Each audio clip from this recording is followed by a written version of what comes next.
The Atlantic City Conference, held between 13 and 16 May 1929, was a historic summit of leaders of organized crime in the United States. It is considered by most crime historians to be the earliest organized crime summit held in the U.S. The conference had a major impact on the future direction of the criminal underworld, and it held more importance and significance than the Havana Conference of 1946 and the Apalachin Meeting of 1957. It also represented the first concrete move toward a national crime syndicate. Details about the conference are difficult to verify. However, it is thought that crime leaders at the conference discussed the violent bootleg wars in New York City and Chicago and how to avoid them in the future, diversification and investment into legal liquor ventures, expansion of illegal operations to offset profit loss from the probable repeal of prohibition, and reorganization and consolidation of the underworld into a national crime syndicate. The conference in early May 1929, Meyer Lansky, the Jewish-American crime syndicate boss, was married, and he and his closest underworld friends concluded that the resort town of Atlantic City, New Jersey would be an ideal place to have both a honeymoon and also a conference, allowing Lansky to mix pleasure and business, along with the rest of the bosses. The date and place was set for the weekend of May the 13th of May 16th, making the conference the first known underworld summit of its kind, which could be considered the first concrete move towards establishing the national crime syndicate that eventually controlled all major criminal activities across the United States. The Atlantic City Conference was said to be hosted by Meyer Lansky, Italian-American mobster Johnny Torrio, Charlie Lucky Luciano, and Frank Costello. The organizing host of the conference was Atlantic City and South Jersey crime boss Enoch "Nucky" Johnson, who provided the hotel accommodations, food and entertainment for all, while making a guarantee of no police interference. The largest delegation in the conference came from the New York-New Jersey area and included mobsters Johnny "The Fox" Torrio, formerly of Chicago, Charlie Lucky Luciano, Frank Costello, Giuseppe, Joe Adonis, Dodo, and Vito Genovese, all top members of Manhattan's powerful Mafia family, Albert, the Mad Hatter, Anastasia, Frank, Cheech Scalisi, and Vincent Mangano. From the D'Aquilamino family of Manhattan, Gaetano, Tommy Brown Lucchese, represented the Reina family out of the Bronx. Porco, Willie Moretti, represented the Mafia family's Newark, New Jersey interests. Meyer, the Brain, Lansky, and Benny Bugsy Siegel, bosses of the Bugs and Meyer mob, who protected liquor shipments in the New York-New Jersey areas. Louis Lepke Buchalter and Jacob Gora Shapiro, considered the underworld's Rockefellers and also known as the Guerrilla Boys. Abner Long Zwillman, also representing Newark, New Jersey. Dutch Schultz, Bronx beer baron and Harlem numbers king. Owen Aune the Killer Madden, boss of Manhattan's Hell's Kitchen and the Irish Combine. Frank Erickson, former Rothstein lieutenant, Costello associate and future bookmaking kingpin. Chicago was represented by Alphonse Scarface Capone, Frank, the Enforcer Nitty, Jake, Greasy Thumb Guzik, Frank Klein Rio, top members of the Southside Capone gang and representing Midwest interests, Capone bodyguard and only one of two Irish gangsters present. Frank McKierlan of the Southside Celtis McKierlan gang. From Philadelphia came the top Jewish American bosses: Irving, Wakesie Gordon Wexler, Harry, Nick Rosen Stromberg, Max, Boo Boo Hoff, Irving, Bitsy Bits, and Charles Schwartz. From Cleveland came the Little Jewish Navy of Morris, Mo Delitz, and Louis Lurade Rothkopf, along with adopted Paul Izzy family member, Leo, Charles Paul Izzy Berkowitz, who represented Little Italy's Mayfield Road mob. The feared Purple Gang of Detroit was represented by Abe Bernstein and his brother Joseph, Bugs Bill Bernstein. Boston's most prominent bootlegger, Charles King Solomon, was present, while Kansas City's Balstrier Gang and the Pendergast Machine were represented by boss John Lazia. Delegations from Florida and Louisiana were also present at the time, which would most likely be Luciano and Costello allies, Santo Trafficante, Sr. of Tampa and Silvestro, Silver Dollar Sam Carola of New Orleans.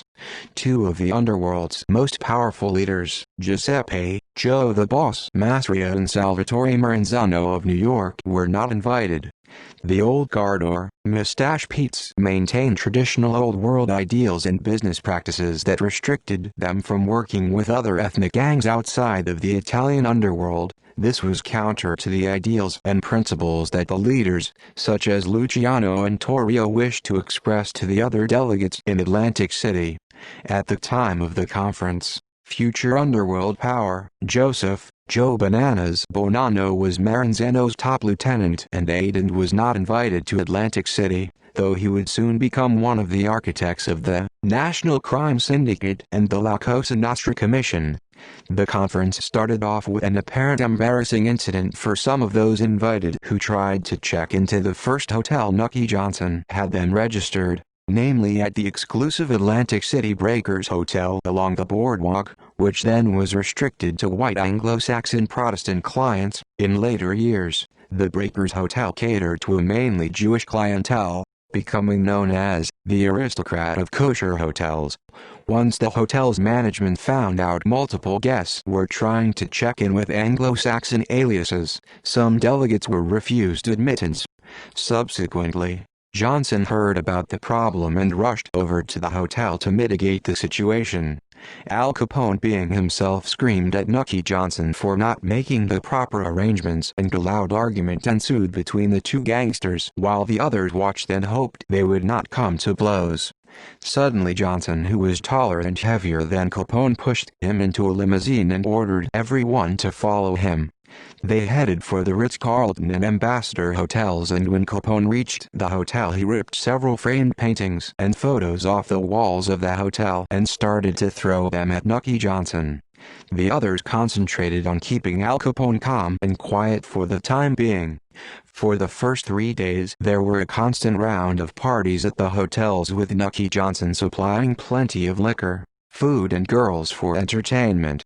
For the guests who brought their wives or girlfriends, Johnson provided the women with fur capes as gifts. Meyer Lansky, who was the new bridegroom and guest of honor, received the presidential suite at the Ritz Hotel, with a constant supply of champagne for him and his wife Anna. There were several important items to discuss among the attendees, such as constant competition for imported and bootleg liquor profits among the gangs, what to do about the liquor business if or when prohibition ends, greater investment in gambling operations, and what to do about the Chicago violence problem. The Atlantic City delegates conducted their more serious discussions in business, privately in conference rooms atop the Ritz and Ambassador hotels. Not all the meetings were held in a room around a long table. Some discussions were held out in the open, with the delegates taking their socks off and rolling up their pants for walks along the beach, on the sand and in the open air.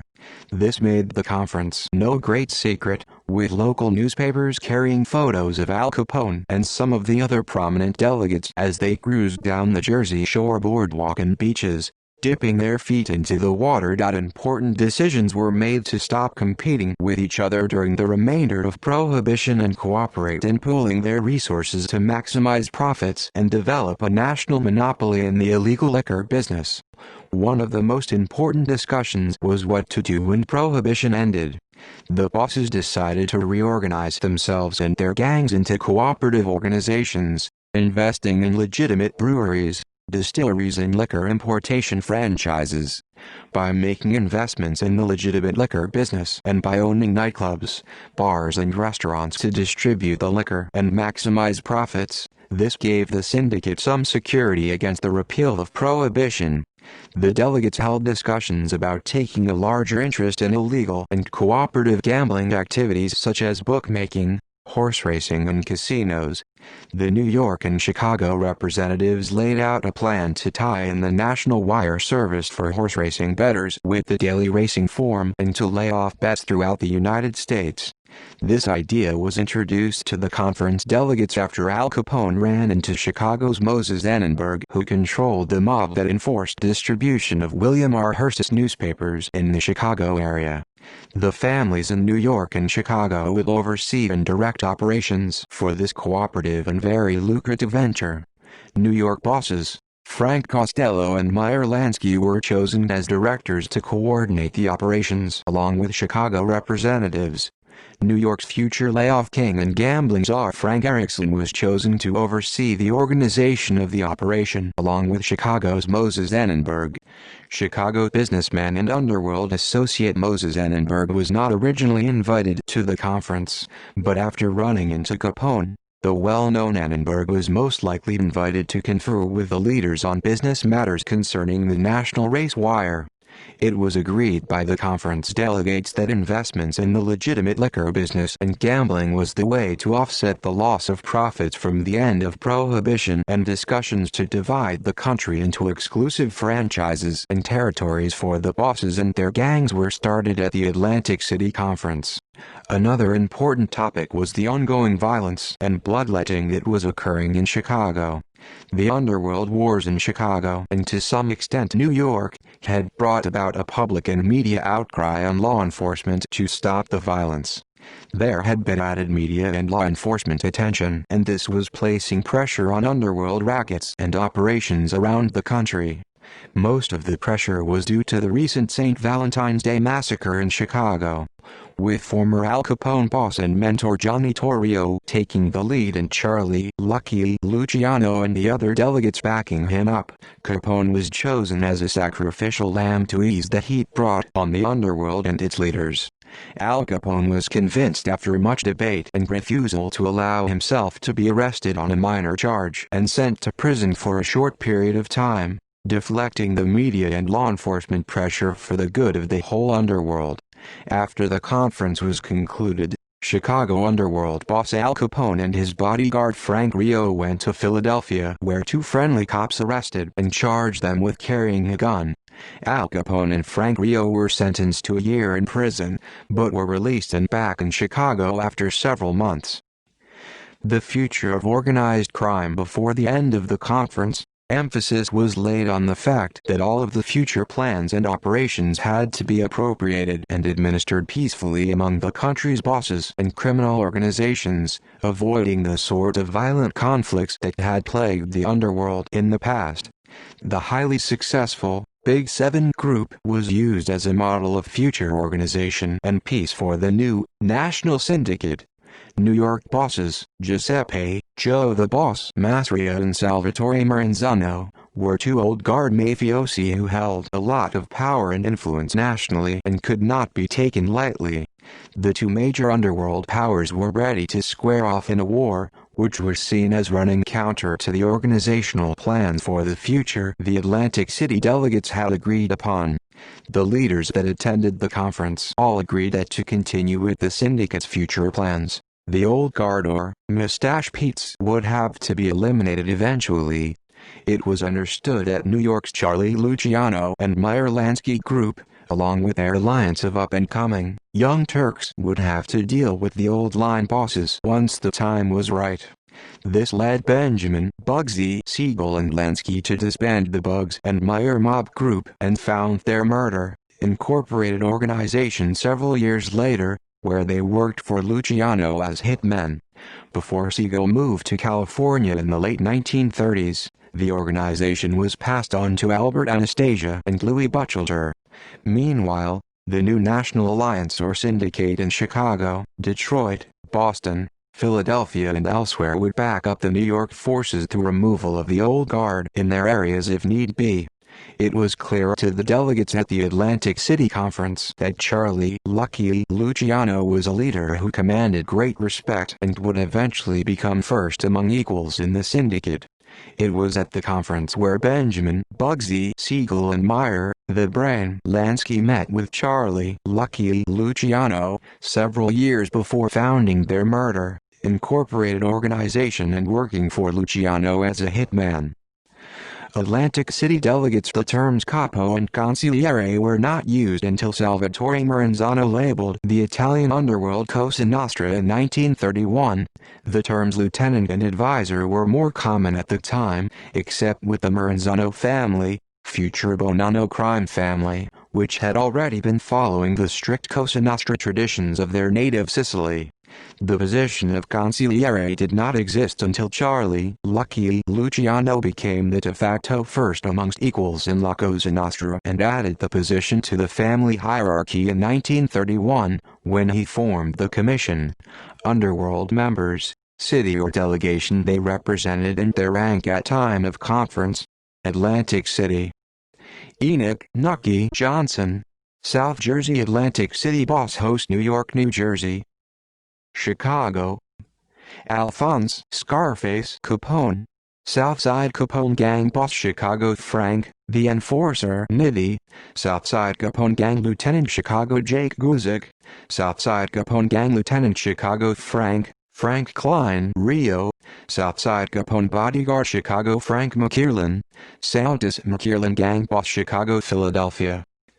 Wake C.A. Gordon, Jewish mob boss. Philly. Max Hoff, Jewish mob boss. Philly. Harry Stromberg, Jewish mob boss. Philly. Irving Pitts, Jewish mob boss. Philly. Charles Schwartz, Jewish mob boss. Philly. Samuel Laser, Jewish mob boss. Philly. Cleveland. Morris Dulitz, Little Jewish Navy boss. Cleveland. Louis Rothkopf, Little Jewish Navy boss. Cleveland. Leo Berkowitz, Little Jewish Navy Mayfield Road mob associate. Cleveland. Detroit.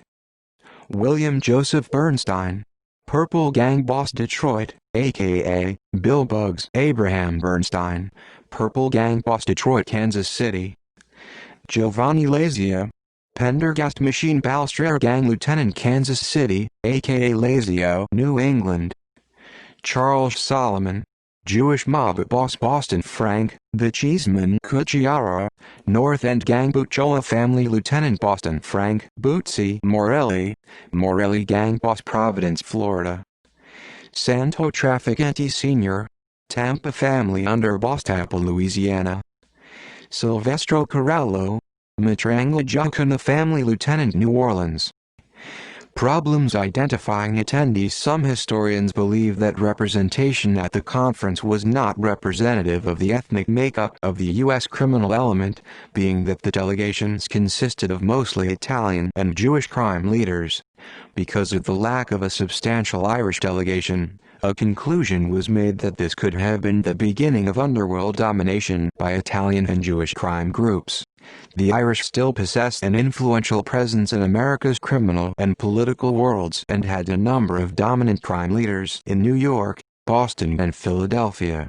The most prominent and well-known Irish bosses of the time included Frank Wallace of Boston, Daniel "Danny" Walsh of Providence, George "Bugs" Moran, the Southside O'Donnells, brothers Edward, Spike, Stephen, Tommy and Walter, the Westside O'Donnells, Klondike and Miles, William, Big Bill Dwyer, Charles Vanny Higgins, Jack Legs Diamond, and Vincent Mad Dog Call of New York.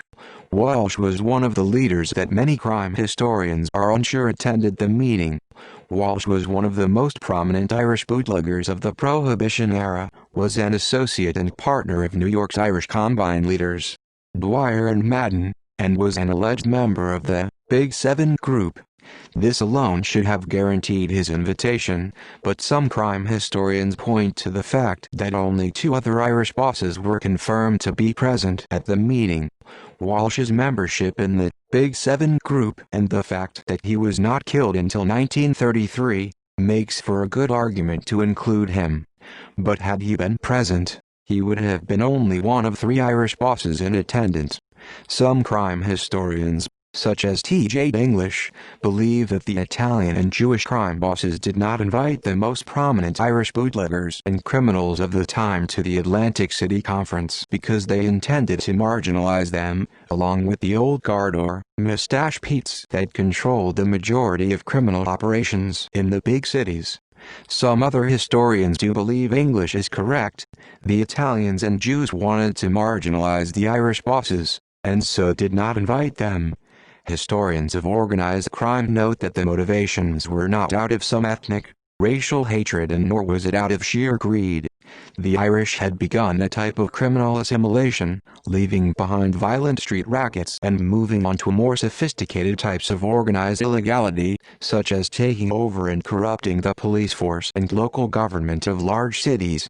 As author T.J. English writes, in later years, when Luciano or Meyer Lansky would ask, "What about the Irish?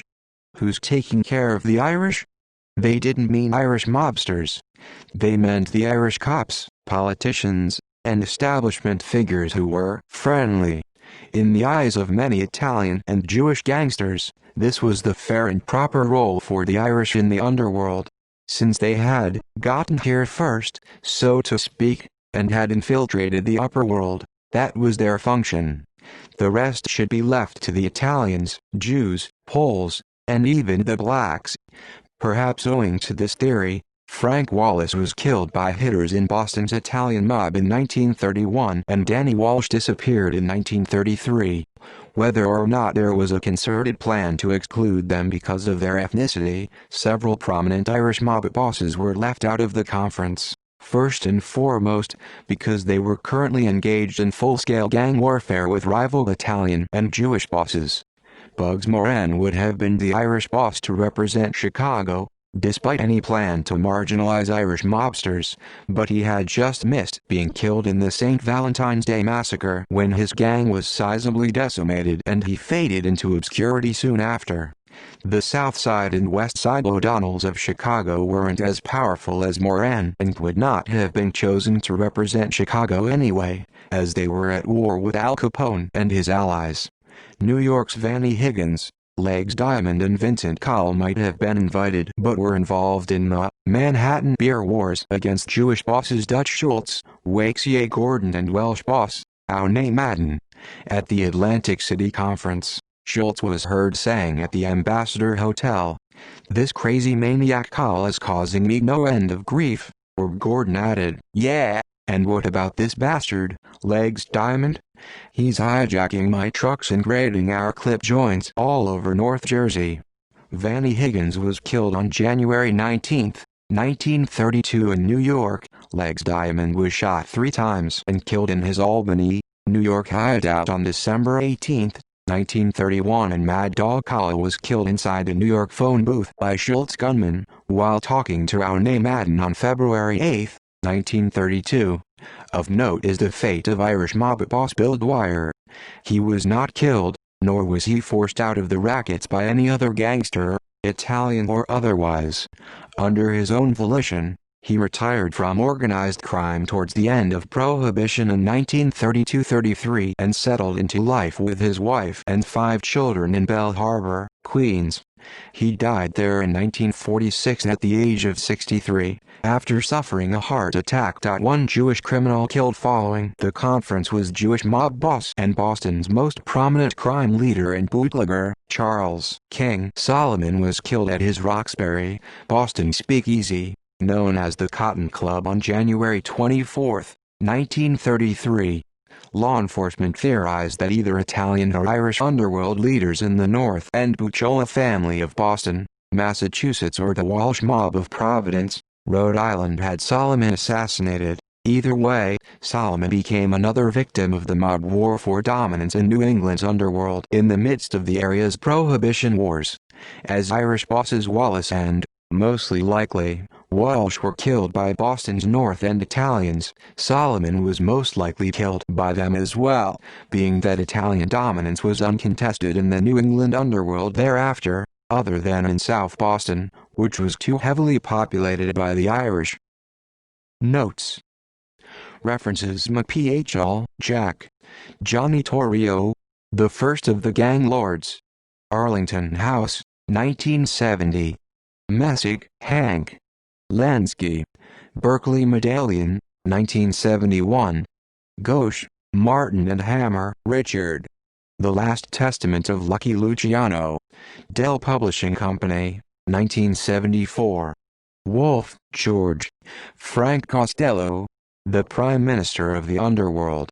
William Morrow and Company, 1974. Charbonneau, Jean-Pierre. The Canadian Connection. Optimum Publishing, 1976. Faux Piano, Willie and Arne, John. The Godson. A True Life Account of 20 Years Inside the Mob. St. Martin's Press. Thomas Dunn Books, 1993. Time Life Books. True Crime, Mafia. Time Warner, 1993. Sifakis, Carl. The Mafia Encyclopedia. 2nd edition. Checkmark Books, 1999. Repetto, Thomas. The American Mafia. A History of Its Rise to Power. Henry Holt and Company, 2004. English, T.J. Paddywackett. The Untold Story of the Irish-American Gangster. Reagan Books, 2005.